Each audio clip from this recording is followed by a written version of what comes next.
બનાસકાંઠા જિલ્લાના પોલીસ વડા સામે કોંગ્રેસનો વિરોધ. જિલ્લાના એસપી રાજકીય ઇશારે કોંગ્રેસ કાર્યકરો અને આમ પ્રજાને દબાવી રહ્યા છે તેવું કોંગ્રેસના આગેવાન કોંગ્રેસના ધારાસભ્ય ગેનીબેન ઠાકોરે જણાવ્યું છે. રાજકીય લોકોના દબાવવાથી સત્તાનો દુરુપયોગ કરી વાવ થરાદ તાલુકાના કોંગ્રેસના લોકોને હેરાન કરી રહ્યા છે. જિલ્લા પોલીસ વડા સામે કોંગ્રેસ દ્વારા આગામી સમયમાં ઉગ્ર આંદોલન થશે. ગેનીબેનના આક્ષેપ. જિલ્લા પોલીસ વડાના વિરોધમાં જેલ ભરો આંદોલન અને થરાદ ખાતે જાહેર સભા યોજાશે. આ કાર્યક્રમમાં વાવના ધારાસભ્ય ગેનીબેન ઠાકોર, થરાદના પૂર્વ ધારાસભ્ય ગુલાબસિંહ રાજપૂત અને પૂર્વ ધારાસભ્ય રઘુભાઈ દેસાઈ. ટ્વીટ કરવાથી અમે આવનાર સમયની અંદર પોલીસની જે દબંગગીરી છે એના અમે આમ પ્રજાને હાશકારો મળે અને કોંગ્રેસના આગેવાનો ઉપર જે ખોટા કેસ થાય છે એને કઈ રીતે રોકવા એના ભાગરૂપે આજે અમે કલેક્ટરને મળવાના છીએ.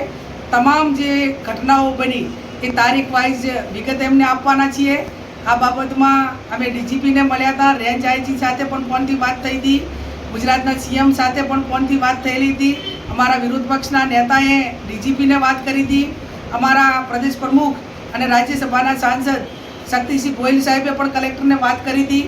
અને છતાં એના ઉપર કોઈ પગલાં લેવાતા ન હોય તો આવનાર સમયની અંદર આજે અમે એમનું ધ્યાન દોરી મોવડી મંડળ અમારી રણનીતિ નક્કી કરે એ પ્રમાણે જેલ ભરો આંદોલન સાથેનો કાર્યક્રમની શરૂઆત એ